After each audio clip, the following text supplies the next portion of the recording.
Welcome to study 24 Udaipur. आज के इस वीडियो में हम समष्टि अर्थशास्त्र मैक्रो इकोनॉमिक्स से रिलेटेड कुछ बहुविकल्पी प्रश्न हैं, एमसीक्यूज हैं, उसको आज हम इस वीडियो में सोल्व करेंगे। तो जल्दी से स्टार्ट करते हैं। आज का जो हमारा सबसे पहला प्रश्न है, निम्नलिखित में से कौन सा कार्य केंद्रीय बैंक आरबीआई के द्वारा नहीं किया जाता है। आरबीआई के द्वारा निम्न में से कौन सा कार्य नहीं किया जाता है। सबसे पहला है बैंक ऑफ इश्यू। इसका मतलब क्या होता है, नई मुद्रा जारी करने का जो कार्य है वो कौन करता है, आरबीआई करता है। साख नियंत्रण करने का जो कार्य है वो भी आरबीआई के द्वारा किया जाता है। आरबीआई जो है वो भारत सरकार का बैंकर भी है। तो ये तीनों ऑप्शन सही हैं। तो साख सृजन करने का जो कार्य है वो केंद्रीय बैंकों के द्वारा नहीं किया जाता है। साख सृजन, साख निर्माण करने का जो कार्य है वो जो कॉमर्शियल बैंक होते हैं, व्यापारिक बैंक होते हैं, उनके द्वारा किया जाता है। तो सही आंसर क्या हो गया, ऑप्शन स। साख सृजन का जो कार्य है वो केंद्रीय बैंक नहीं करता है। नेक्स्ट है सेकंड, निम्नलिखित में से कौन सा कार्य मुद्रा का द्वितीयक कार्य नहीं है। देखिए, मुद्रा के जो कार्य हैं प्राथमिक कार्य होते हैं, द्वितीयक कार्य होते हैं, उसके बाद में आकस्मिक कार्य हैं, अलग अलग भागों में इनको विभाजित किया गया है। तो इनमें से कौन सा जो कार्य वो द्वितीयक कार्य में सम्मिलित नहीं किया जाता है। तो देखिए, मूल्य का संचय, स्थगित भुगतानों का मान और मूल्य का हस्तांतरण, ये तीनों कौन से कार्य हैं, द्वितीय कार्य के अंतर्गत आते हैं। मुद्रा जो है वो लेखे की इकाई के रूप में प्रयोग की जाती हैं, इसको एक तरह से प्राथमिक कार्य की श्रेणी में सम्मिलित किया जाता है। तो सही आंसर क्या हो जाएगा, ऑप्शन अ। नेक्स्ट है तीसरा, यदि एमपीसी इक्वल टू एमपीएस हो तो निवेश गुणक का मान क्या होगा। देखिए, जब एमपीसी और एमपीएस दोनों बराबर, इसका मतलब क्या हो गया, एमपीसी प्लस एमपीएस कितना होता है, दोनों की टोटल 1 होती हैं। और दोनों इक्वल कब होंगे, जब एमपीसी और एमपीएस की वैल्यू कितनी हो, 0.5, 0.5 हम कह सकते हैं। और जब एमपीसी या एमपीएस का मान 0.5 होता है तो मल्टीप्लायर गुणक का मूल्य कितना होगा, 1 अपॉन एमपीएस कह सकते हैं हम, या 1 अपॉन 1 माइनस एमपीसी, दोनों में से कोई सा भी फॉर्मूला हम यूज कर सकते हैं। और इसको अगर हम सोल्व करते हैं तो हमारे पास में कितना आ जाएगा, 2 आ जाएगा। इसका मतलब जब एमपीसी और एमपीएस, सीमांत उपभोग प्रवृत्ति और सीमांत बचत प्रवृत्ति, दोनों के मूल्य बराबर हो तो निवेश गुणक का जो मान है वो कितना होगा, k इक्वल टू 2 होगा।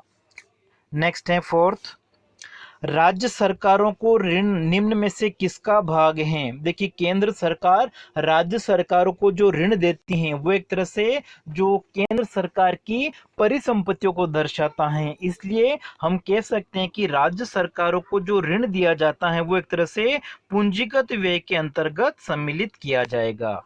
नेक्स्ट हमारा है फिफ्थ, निम्न में से अप्रत्यक्ष कर इनडायरेक्ट टैक्स कौन सा है। इनमें देखिए, जो निगम कर हैं, संपत्ति कर हैं और ब्याज कर, ये तीनों एक तरह से प्रत्यक्ष कर, डायरेक्ट टैक्स होते हैं, क्योंकि इनका दूसरे व्यक्तियों के ऊपर ट्रांसफर, हस्तांतरण नहीं कर सकते हैं। लेकिन जो सर्विस टैक्स होता है, सेवा कर होता है, एक सेवा प्रदाता के द्वारा चुकाया जाता है, लेकिन इसको सेवा प्रदाता के द्वारा दूसरे के ऊपर हस्तांतरित कर दिया जाता है। इसलिए सेवा कर एक तरह से क्या है, अप्रत्यक्ष कर है। तो सही आंसर क्या हो गया, ऑप्शन डी। नेक्स्ट है सिक्स्थ, निम्न में से किसको राष्ट्रीय आय में शामिल किया जाएगा। देखिए, राष्ट्रीय में हम क्या करते हैं, जो अंतिम वस्तुओं के ऊपर व्यय किया जाता है उसको सम्मिलित करते हैं। तो हमारे पास में यहाँ पे कुछ ऑप्शंस दे रखे हैं। लॉटरी में जीता गया धन, एक तरह से इससे अर्थव्यवस्था में नई आय का सृजन नहीं हो रहा है, एक से दूसरे की ओर धन का हस्तांतरण केवल, इसलिए इसको राष्ट्रीय आय में सम्मिलित नहीं किया जाएगा। तो लॉटरी में जीता गया धन जो है वो राष्ट्रीय आय में सम्मिलित नहीं किया जाएगा। डेयरी द्वारा जो दूध खरीदा गया है उसको भी राष्ट्रीय आय में सम्मिलित नहीं किया जाएगा, क्योंकि डेयरी के द्वारा जो दूध खरीदा गया है वो अंतिम व्यय नहीं है, वो एक तरह से क्या है, मध्यवर्ती व्यय है। क्योंकि डेयरी के द्वारा ये जो दूध है वो ग्राहकों को बिक्री के लिए खरीदा गया है। और राष्ट्रीय ऋणों पर जो ब्याज हैं वो भी एक तरह से हस्तांतरण भुगतान की श्रेणी में आता है, इनसे नई आय का सृजन नहीं होता है, इसलिए इन तीनों को सम्मिलित नहीं किया जाएगा राष्ट्रीय आय में। इसलिए हमारा सही आंसर क्या हो जाएगा, ऑप्शन डी, उपरोक्त में से कोई नहीं। नेक्स्ट है सेवंथ, निम्न में से कौन मुद्रापूर्ति में वृद्धि करेगा। मतलब इनमें से बताना है हमको कि अर्थव्यवस्था में मुद्रा की जो पूर्ति होती है, सप्लाई ऑफ मनी है, वो कब बढ़ सकती हैं। तो देखिए, जब सरकार के द्वारा या बैंकों के द्वारा, रिजर्व बैंक के द्वारा रेपो रेट में अगर कमी कर दी जाएगी तो मनी की सप्लाई क्या होगी, मुद्रा की पूर्ति बढ़ेगी। जब नकद आरक्षित अनुपात है, सीआरआर होता है, उसमें अगर कमी कर दी जाती है, मतलब बैंक अपने पास में कम रखेंगे, तो अर्थव्यवस्था में मुद्रा की पूर्ति क्या होगी, बढ़ेगी। तो इससे भी मुद्रा की पूर्ति बढ़ेगी। और खुले बाजार में प्रतिभूतियों की अगर खरीद की जाती हैं, लोगों ने जो प्रतिभूतियां खरीद रखी हैं, अगर बैंक उनसे वापस खरीदेगा तो मार्केट में क्या होगा, अतिरिक्त मुद्रा आ जाएगी। इसका मतलब मुद्रा की पूर्ति बढ़ेगी। इन तीनों कारणों से अर्थव्यवस्था में मुद्रा की पूर्ति बढ़ेगी। इसलिए सही आंसर क्या हो गया, ऑप्शन डी, उपरोक्त सभी।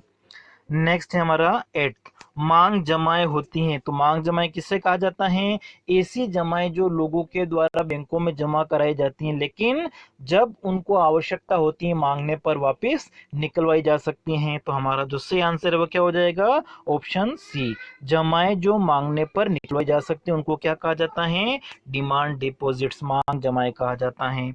नेक्स्ट हमारा है, व्यापार शेष किसे कहा जाता है।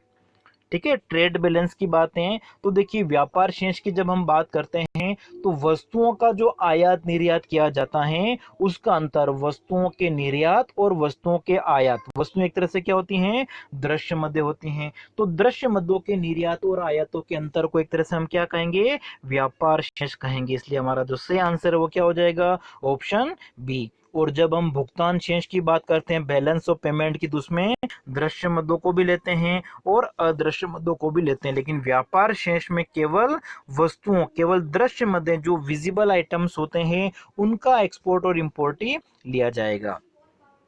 नेक्स्ट हमारा है 10वां, गुणक का मूल्य होता है। तो देखिए, गुणक का मूल्य हम कैसे ज्ञात कर सकते हैं, 1/1 माइनस एमपीसी करके ज्ञात कर सकते हैं। और एमपीसी और एमपीएस की जो टोटल है वो 1 होती है, इसलिए 1/एमपीएस करके भी हम ज्ञात कर सकते हैं। तो देखिए, यहाँ पे लिखा 1/ सीमांत उपभोग प्रवृत्ति लिखा है, तो ये नहीं हो सकता है। 1/ बचत प्रवृत्ति होता, सीमांत बचत प्रवृत्ति, तो वो हो सकता है, क्योंकि देखिए 1/एमपीएस तो पहला नहीं है। दूसरा क्या है हमारे पास में, बी ऑप्शन है, 1/ सीमांत बचत प्रवृत्ति। ठीक है, 1/ सीमांत बचत प्रवृत्ति मतलब एमपीएस। इसका मतलब ये जो ऑप्शन है वो बिल्कुल सही है। फिर तीसरा क्या है, 1/1 माइनस एमपीएस है। देखिए, बचत प्रवृत्ति, जबकि यहाँ पर अगर उपभोग प्रवृत्ति होता तो वो सही हो सकता था। और यहाँ पे 1/ सीमांत उपभोग प्रवृत्ति -1 लिखा हो, ये भी नहीं, 1 माइनस सीमांत उपभोग प्रवृत्ति होता है। इसलिए सही आंसर क्या हो जाएगा, ऑप्शन बी, 1/ सीमांत बचत प्रवृत्ति, 1/एमपीएस। नेक्स्ट है 11th, सरकारी बजट में ऋण से अभिप्राय हैं। ऋण एक तरह से किसको दर्शाता है सरकारी बजट में, तो देखिए, जब सरकार का जो व्यय है, कुल व्यय, जिसमें पूंजीगत व्यय भी हम लेते हैं, राजस्व व्यय भी लेते हैं, तो जब सरकार का व्यय ज़्यादा होता है, कुल व्यय, किसकी तुलना में, कुल प्राप्तियों की तुलना में, तो ऐसी स्थिति में सरकार क्या करती है, एक तरह से इस घाटा होता है सरकार को, और इस घाटे को पूरा करने के लिए सरकार क्या करती है, ऋण लेती हैं। तो सरकारी बजट में जो ऋण संबंधी आवश्यकता होती है वो एक तरह से किसको दर्शाता है, राजकोषीय घाटे को दर्शाता है, फिस्कल डेफिसिट को दर्शाता है। इसलिए सही आंसर क्या हो जाएगा हमारा, ऑप्शन बी। सरकारी बजट में ऋण का अभिप्राय किससे होता है, राजकोषीय घाटे से। अगर सरकारी बजट में 100 रुपए का ऋण लिया गया है, इसका मतलब राजकोषीय घाटा कितना है, 100 रुपए के बराबर। नेक्स्ट हमारा है 12th, निम्नलिखित में से गैर कर राजस्व, नॉन टैक्स रेवेन्यू कौन सी है, इसमें से हमको बताना है। नॉन टैक्स रेवेन्यू, देखिए, जो टैक्स होता है, जैसे आयात शुल्क हैं, उत्पाद शुल्क हैं, निर्यात शुल्क हैं, ये सब क्या है, टैक्स से पैसा मिल रहा है, इनको कर राजस्व कहा जाता है। लेकिन लाभांश जो होता है वो एक तरह से क्या, किससे रिलेटेड है, गैर कर राजस्व को दर्शाता है, नॉन टैक्स रेवेन्यू का भाग है। इसलिए आंसर क्या हो जाएगा, ऑप्शन सी। नेक्स्ट हमारा है 13th, अन्य बातें पूर्ववत रहने पर यदि किसी देश में विदेशी मुद्रा की कीमत बढ़ती है। ठीक है, विदेशी मुद्रा की कीमत बढ़ने का मतलब क्या हो गया, कि जैसे 1 डॉलर का जो मूल्य है वो भारतीय मुद्रा के रूप में 70 रुपये है। और अगर $1 का मूल्य अगर 75 हो जाता है, मतलब भारतीय जो मुद्रा है उसकी वैल्यू एक तरह से क्या हो रही है, कम हो रही है, तो ऐसी स्थिति में राष्ट्रीय आय के ऊपर उसका क्या प्रभाव पड़ सकता है। तो देखिए इससे क्या हो सकता है, राष्ट्रीय आय जो होगी वो एक तरह से बढ़ सकती है, राष्ट्रीय आय में वृद्धि की संभावना हो सकती है। ठीक है, जो हम कीमतों पर राष्ट्रीय आय की गणना करते हैं वो एक तरह से बढ़ने की संभावना हो सकती है। तो सही आंसर क्या हो जाएगा, ऑप्शन ए। नेक्स्ट हमारा है 14th, भारत में राष्ट्रीय आय की गणना करने का जो कार्य है वो किसके द्वारा किया जाता है। तो देखिए राष्ट्रीय आय की जो गणना है वो भारत में केंद्रीय सांख्यिकी कार्यालय, ठीक है, पहले उसका नाम केंद्रीय सांख्यिकी संगठन था और वर्तमान में उसका जो नाम है वो चेंज हो गया, संगठन की जगह क्या बन गया है, कार्यालय। इसलिए सही आंसर हो जाएगा हमारा ऑप्शन बी, केंद्रीय सांख्यिकी संगठन या केंद्रीय सांख्यिकी कार्यालय जो है वो भारत में राष्ट्रीय आय की गणना का कार्य करता है। नेक्स्ट हमारा है मुद्रा प्रसार से लाभान्वित होने वाला वर्ग है। किसी अर्थव्यवस्था में जब मुद्रा प्रसार होता है, मुद्रा प्रसार का मतलब वस्तुएं एवं सेवाओं की कीमतों में वृद्धि, जिसको हम इन्फ्लेशन कहते हैं, मुद्रास्फीति कहते हैं।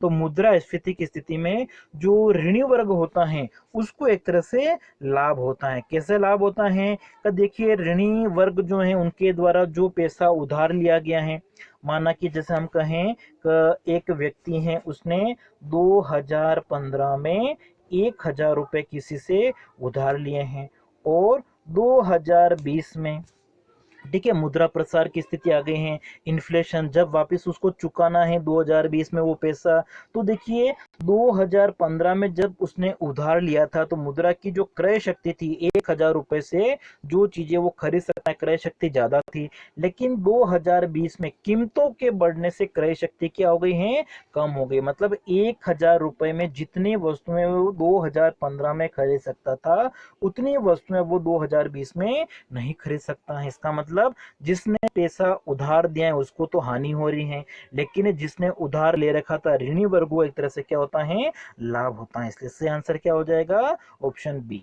नेक्स्ट है 16th, राजकोषीय घाटे और भुगतान किए गए ब्याज का अंतर कहलाता है। देखिए जब हम राजकोषीय घाटे में से, जो राजकोषीय घाटा किसको दर्शाता है, सरकार की कुल ऋण संबंधी आवश्यकता, कुल ऋण का मतलब ऋण में जो ब्याज का भुगतान करना है वो भी सम्मिलित होता है। और जब कुल ऋणों की राशि में से ब्याज के भुगतान को अगर हम माइनस कर दें, जो इंटरेस्ट पेमेंट है उसको अगर हम माइनस कर देंगे तो उसके बाद में जो शेष बचेगा उसको क्या कहा जाता है, प्राइमरी डेफिसिट, प्राथमिक घाटा कहा जाता है। इसलिए सही आंसर हो जाएगा ऑप्शन बी।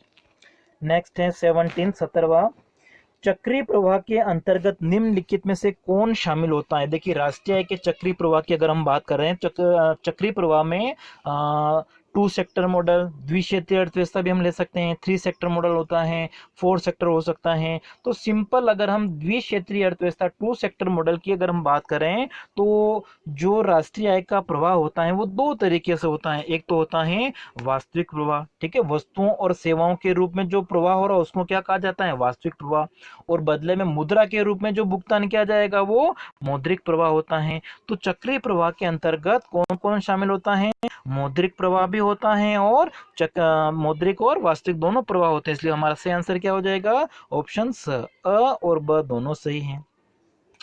नेक्स्ट हमारा है 18th, 18वां, स्टॉक के अंतर्गत निम्नलिखित में से कौन शामिल है। देखिए स्टॉक का मतलब क्या होता है, वह मात्रा जिसको हम क्या कर सकते हैं, समय के एक निश्चित बिंदु पर माप सकते हैं। जैसे अगर हम कहें कि हमारा जो बैंक खाता है, आज जो तारीख है, जैसे आज तारीख कितनी है, 16 जनवरी 2020, ठीक है, इस तारीख को हमारे बैंक में जैसे 10,000 रुपये जमा है, इसका मतलब ये जो बैंक जमा है एक तरह से किसको दर्शाता है, स्टॉक। स्टॉक का मतलब क्या होता है, जिस क्वांटिटी को, जिस मात्रा को हम समय के एक निश्चित बिंदु पर माप सकते हैं।